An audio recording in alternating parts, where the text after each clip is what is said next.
I call to order the Public Infrastructure and Utilities Committee meeting. It is Wednesday, December 11th at 3:34 p.m. Madam Clerk, please call the roll. Alderman Balmer. Here. Alderwoman Keys. Here. Alderwoman Velasquez. Present. Vice Chair Browning. Present. Chair Schweitzer. Present. We have 5 present. We have a quorum. Thank you. And with that, with the quorum being present, we'll move on to the approval of the minutes. I would accept approval of the minutes of Wednesday, October 30th, 2024. October 30th? Second. Or is that correct, Madam Clerk? Wednesday, November 20th. Just please make that change on the agenda. It's Wednesday, November 20th. Moved by Alderman from the 5th, seconded by the Alderwoman from the 6th, that we approve the minutes of Wednesday, November 20th, 2024. Any discussion?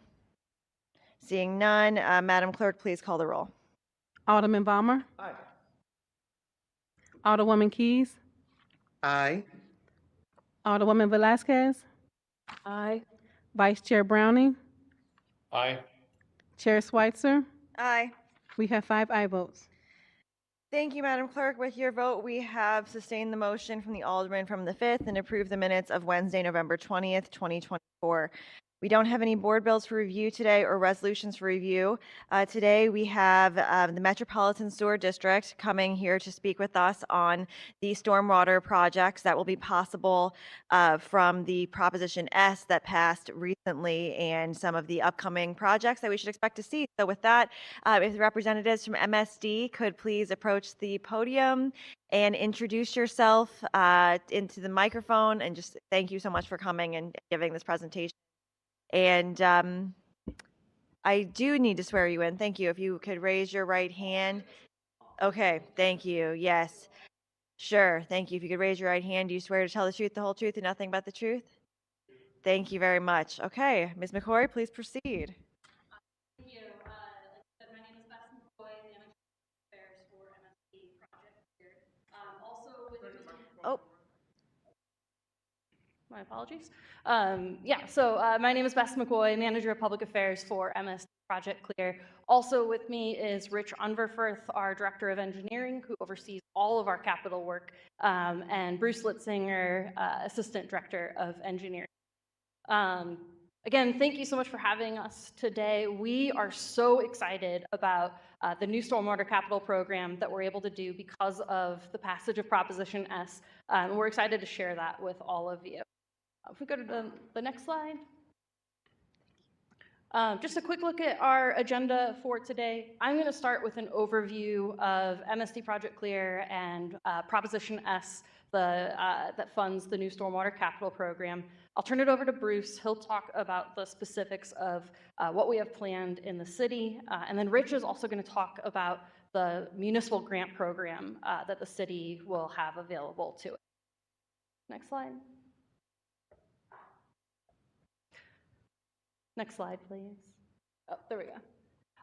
So a little background about who we are at MSD Clear. We are the wastewater and stormwater service provider for all of St. Louis and about 90% of St. Louis County. That map, the orange area, is our service area.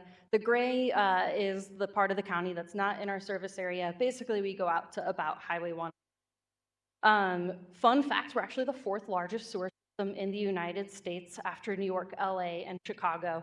And we're a little bit different from most utilities in the region in that we are a government not-for-profit utility. So we don't have shareholders and dividends and bonuses. Every dollar we bring in goes right back into serving our community.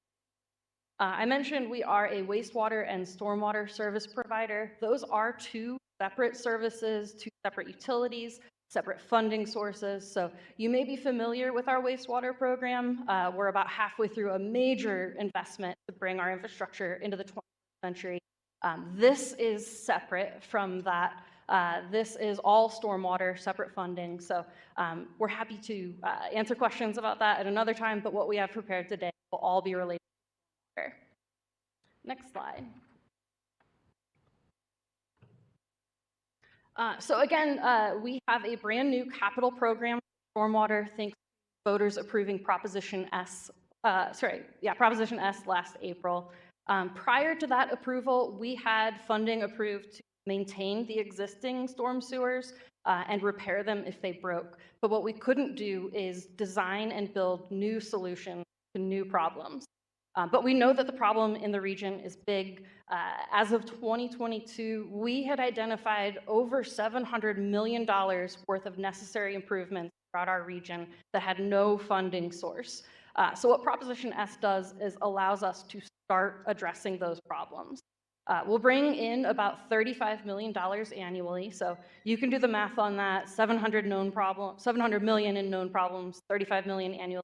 It's going to take time to get to everything, but at least this is a start. Next slide. As far as how we'll be raising that 35 million, we are charging our customers based on whether they are non-residential or residential. On the non-residential side, they'll be billed about $1.05 for every 1,000 square feet of impervious surface on their property. If you're not familiar, impervious surface is those hard surfaces like rooftops, parking lots, driveways, anything that doesn't absorb stormwater but instead contributes to stormwater runoff. And the idea there is that we want to make sure that those who are contributing the most to the problem are also paying the most. They will receive their first bill in February of 2025. And then on the residential side, it will be a new property tax that will appear on the December 2025 property tax bill. So as you can tell, no funds have been collected yet, and our first full year of funding won't occur until February of 2026. Next slide. So that's where the money is coming from. Where it will go, we know that there are a lot of different ways to prioritize stormwater projects, and the problem is big. So we wanted to put together a program that recognizes that. So the way that we are spending the funds, they go into 4 different buckets. The biggest is going to be that 50% bucket, looking at those $700 million of identified projects we already have. We are going to evaluate them, and based on what has the biggest bang for our buck, we're just going to knock them off, starting there, working our way down. And Bruce is going to go into a little bit more detail on that. The next bucket is 30% in municipal grants. That includes the city. Rich will talk a little bit more about that, but the idea behind it is we know that local leaders also have an idea of what matters most to their community, and we wanted to give them decision-making authority, what's most important at a local level. 10% will go to what the federal government defines as environmental justice areas. These are low-income and historically underserved areas. So any project in one of those areas that isn't already getting funded through that 50% bucket will move on to a separate list, and we'll take the top priorities based on that cost-benefit ratio and knock those out. And basically, this just ensures that those historically underserved areas definitely will get served as part of this. And then the final bucket, we reserve 10% for a regional fund. We're going to be working with the Muni League, which the city is a member of, to identify what's missing, what isn't being addressed through these, or what would serve the region as a whole the best. So those are how we'll be prioritizing projects. Again, Bruce and Rich will go into a little bit more detail on some of those. And the next slide. So before I turn it over to Bruce to talk about that 50% bucket, just a reminder, we have $700 million identified. We'll bring in $35 million annually. So if all of that funding was going straight to that 50% bucket, it would take us 20 years to get to everything we know, and we know that that problem is still going to grow. So basically what I'm trying to communicate is this is a start, but it will take time to get to everything. As far as what that timeline looks like more concretely, since funding will begin in February 2025, we'll also start design work on the highest priority projects at that point. Our plan is to start construction on the first project by 2026. So with that, I'll turn it over to Bruce to talk about the prioritization and what we have planned in this.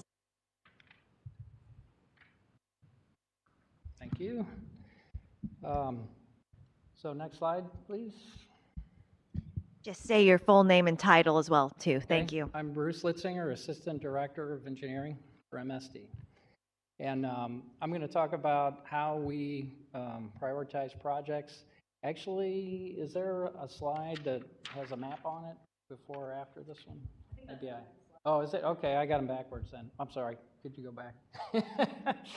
So I'll talk about first how we prioritize. So, and we've done this for a very long time. We use a consistent methodology by our that look through a worksheet and score projects and look at the benefits, divide by the cost, and that dictates how we proceed in the order of project funding.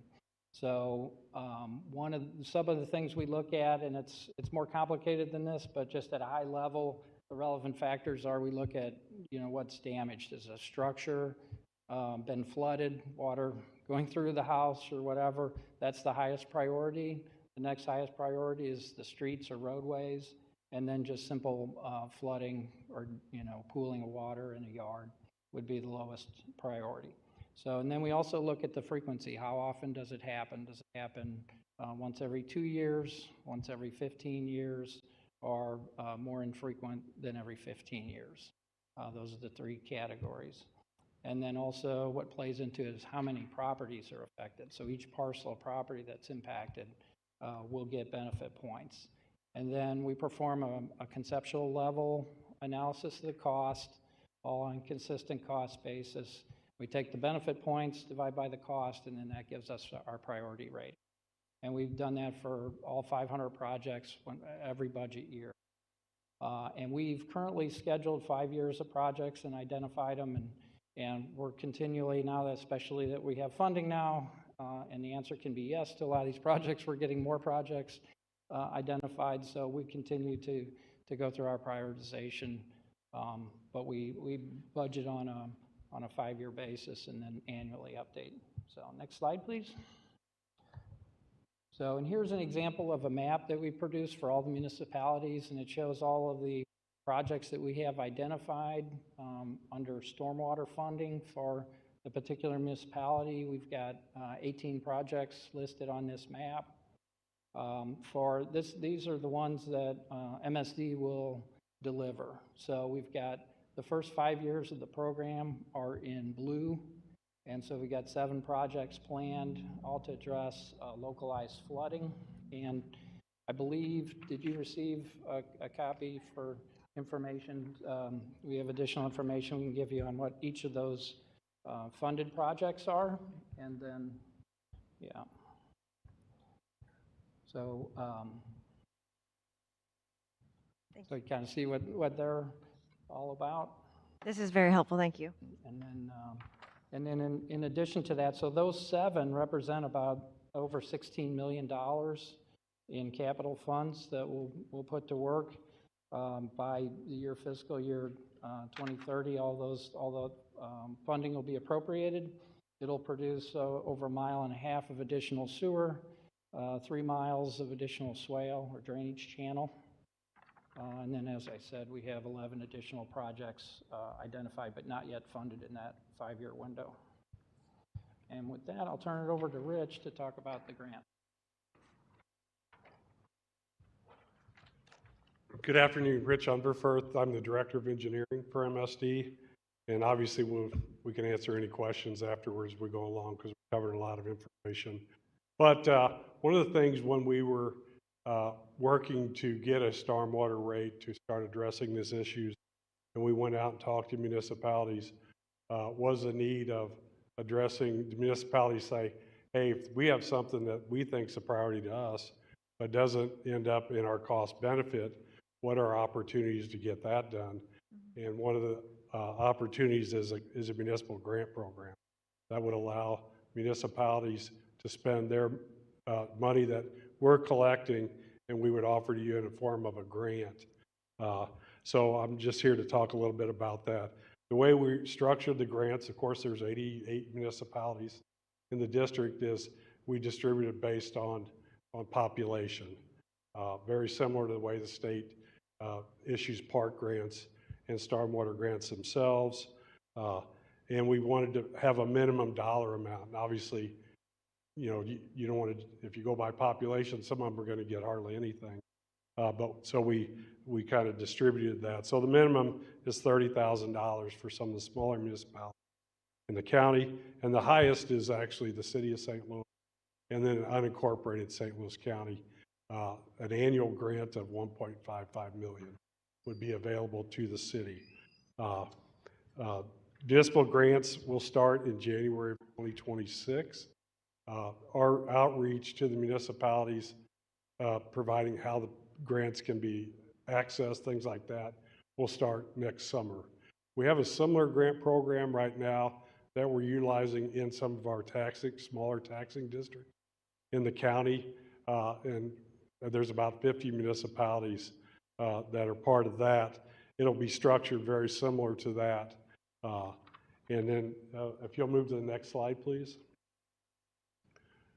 Some of the things that we're seeing that we are eligible for grants, and again, we want to be flexible with the municipality on what they think is a priority to them, particularly if it deals with a flooding issue or erosion issue and where they might want to spend that money. So we've seen construction of new storm sewers and inlets, just improved drainage projects. We've seen that for municipalities, even on parks projects or properties that the city's owned. Bank stabilization where you have erosion problems. Buyout of floodplain and floodproofing in areas that flood. That's available. Particularly the cities are responsible for their floodplain. They have access to FEMA or SEMA funds, and those are batching funds. The district MSD does not have access to FEMA funds, so us being able to channel those municipalities then would leverage funds better for us. Bridge cleaning, detention basins that the municipalities may own.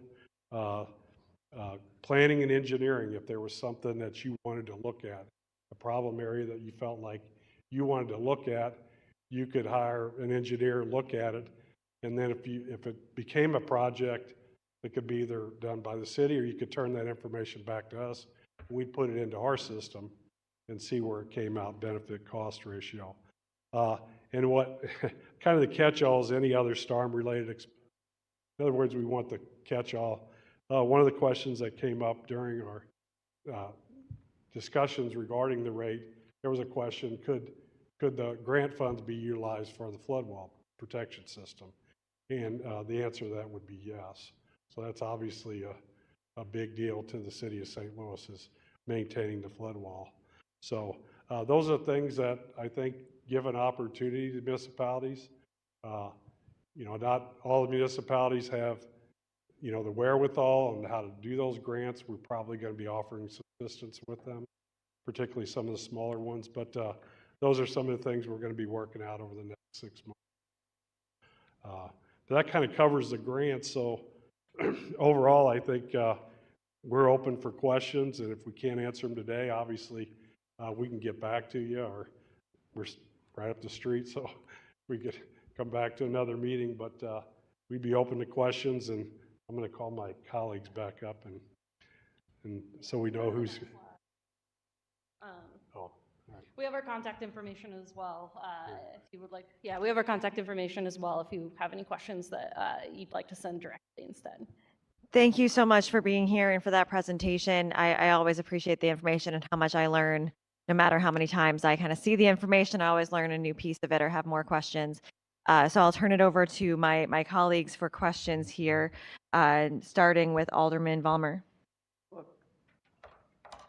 Just go. Just on this list of projects, I'm guessing these are not just, like I see 6918 Oletha. Is that just for one particular residence that this is occurring? Or is there more than one? Because I know I have many streets where many houses get this. Yeah. I didn't know if this looks like it's singling out one particular address, which I would be concerned about. Yeah. Because it looks like the house might not be, the value of this is the house already. Right. I see where you're coming from. It's it's more a factor of our naming convention. When we do projects, we always do the street and then we'll wear on the Okay, street. so it's Sometimes the if 6918, it's I a was wondering if that was the. multiple block, we Because I might. looked up, is that there is an address, it's not my ward, but I didn't know if that It's a person pretty was a small friend of. project, so it may be just one Okay. home that we've identified or that's Okay. complained that we know has been flooded, but it, not necessarily, so. Okay. 'Cause Yeah, I have it's full 275 occur. feet of 12-inch storm sewer, so definitely longer than one address, I'd Okay, 'cause imagine. Just wasn't clear on how that, the nomenclature and what's going. Right. Okay, Thank you. Any other questions? no, that'd be it. Okay.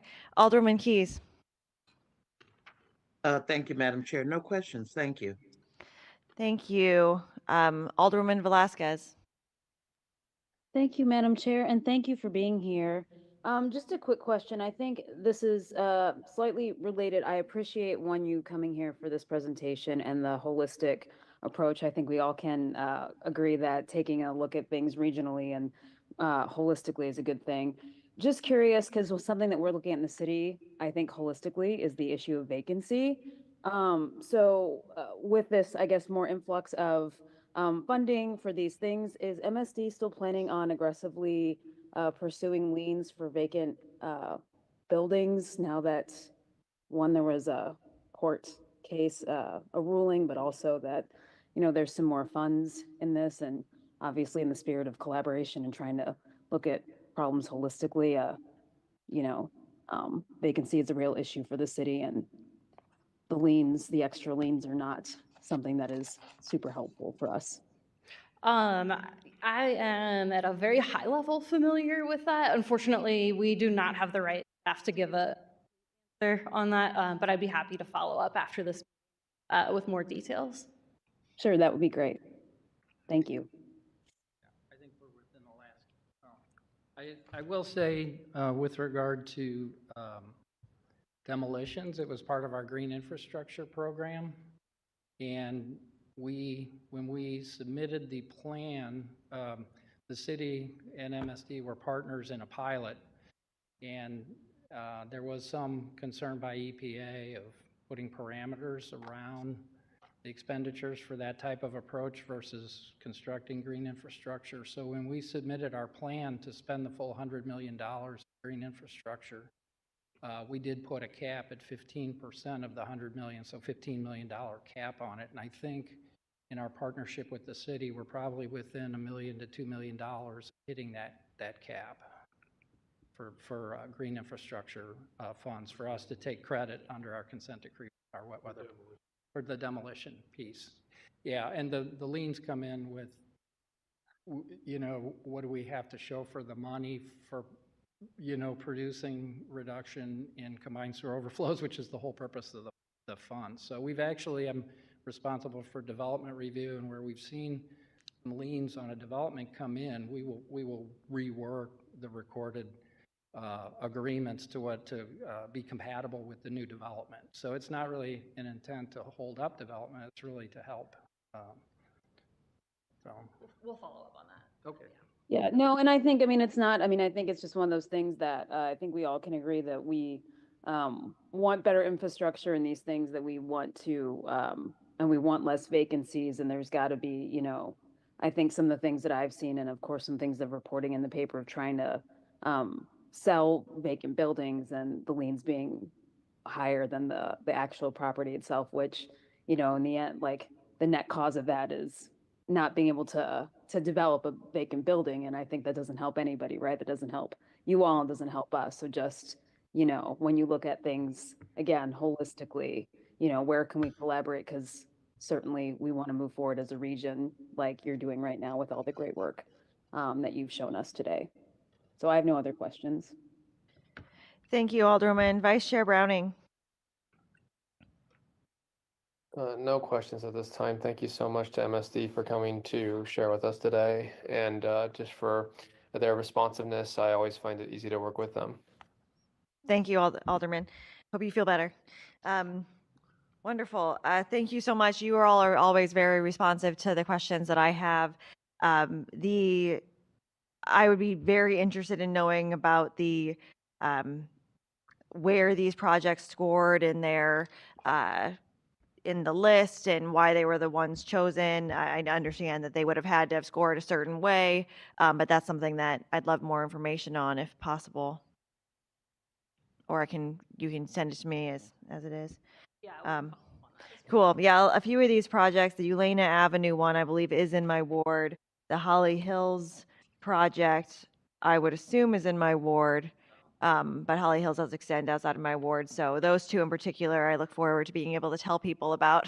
And I know there's a few other projects that are on the list in my ward, but not in the first 5 years, I guess, unless the city chooses to fund them. I just kind of want to add to, and we're finding this throughout our service areas now that people know we do have funding, it is, but, and over the years where we've had to basically tell people no. Right. We're going to see more, and I think Bruce alluded to that. If something comes in and we find that it meets that cost benefit, we look at that 5-year list every year. And I then appreciate that. at the same time, if we get into a solution, if project is funded, and we find that the solution, maybe it's a larger and it would change the cost benefit, typically we not follow through with the project.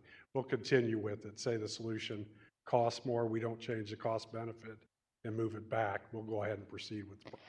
There's just so much sunk cost there, I can imagine, with by the time you realize in the project where you're at with getting something done with engineering and the time spent and the right-of-way, any right-of-way work you might have Exactly. done. Yeah, I mean, right away becomes an issue.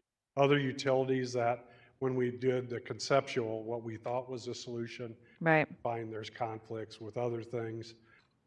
Quite frankly, we find that the people in some instances have taken care of the problem themselves because they weren't going to wait around for us. But definitely, I wanted to go back to the grants. We're available. Our staff will be available to discuss, with city staff or whomever of some of the priorities that we feel like, would be beneficial and let you know what we have as well. Yeah, I appreciate that as well. The grant application process will be interesting to know how that goes. And I know you said it'd be ready for partners to review in 2025. What I think will be interesting about that is you've identified some of these projects, which may be where municipalities are looking first, what you would kind of think to those projects and saying, where are they? How much is the estimate for construction? But do you anticipate in the grant application, the municipality having to do all of the engineering work, or are you kind of starting from a certain point of work that you all have already done for the projects that are already listed? Yeah, I mean, if there's a conceptual, obviously we'd provide that. And in some cases, we've taken it to, say, a preliminary cost estimate. But beyond that, then the engineering and the construction would be part of the grant. So it would be possibly more than what you've outlined, Correct. because you're outlining it as what the project would cost you to do, Yeah. not what it would cost the partner to do or municipality. Yeah, generally our costs that we use for benefit costs includes design, engineering, and Oh, okay, it does. Good, good. So if that were a situation in which the municipality who got the grant said, we'd like you all to do it, you're saying that's part of the potential in the grant? That we could say, it's a $1.5 million project, MSD, can you do this project? Or are you going to say, no, you're not doing any projects, those grant are going to contractors?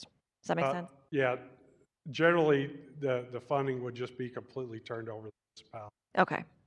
And that's only because for me to understand where those ebbs and flows would be for what the needs of the municipality would be, I'm trying to get the other 60% done with internal. I understand. The 10% to disinvested communities, I believe there's a board that's how you said municipal, how is that? Yeah. Is that just census tract in your list? So those are separate. There's a 10% for what the federal government calls environmental justice areas. And those, we're using the map provided by the state and federal government, and then taking our list of projects, anything that's not addressed already will go on a separate list and separate prioritization. Okay. And then the other 10% is for regional issues that are most likely getting missed. We're working with the Muni League on that and working on what that looks like hoping to have at least the first 3 years kind of planned out and then reevaluate. You've just encouraged me to become more involved with the municipal league. Yeah, Appreciate- absolutely. I absolutely. appreciate that. It's good. I appreciate the breakdown and the thoughtfulness of how projects work and who needs to have input on them. And I'm grateful for it. Those are the questions that I have on this. Do we have any written testimony or anyone signed up to speak? We have, we have none. Okay. Is there anything you all would like to say just in closing? I'd just like to say thank you again for inviting us. One final point is that, one, we know that the problem is bigger than what we've already identified, and we also know that it's growing. And the best way for us to know what needs to be solved is if people let us know what's going on. So as you're working with your constituents, please continue to send them our way so that we can get these projects identified, get them eventually scheduled, and then any help just managing expectations, like I mentioned. It's going to take time to get to everything. Yes, Thank thank you. you. I appreciate that. Any other? Okay. Thank you for being here. It's great to have you. You always do a great job. We have no written testimony. Any announcements? All members are present, so no excused members. And with that, I will take a motion to adjourn. So moved. Do I hear a second? Second.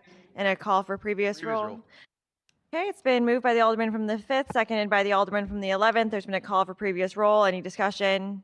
Any objection to previous roll? Hearing none, we are adjourned. Thank you.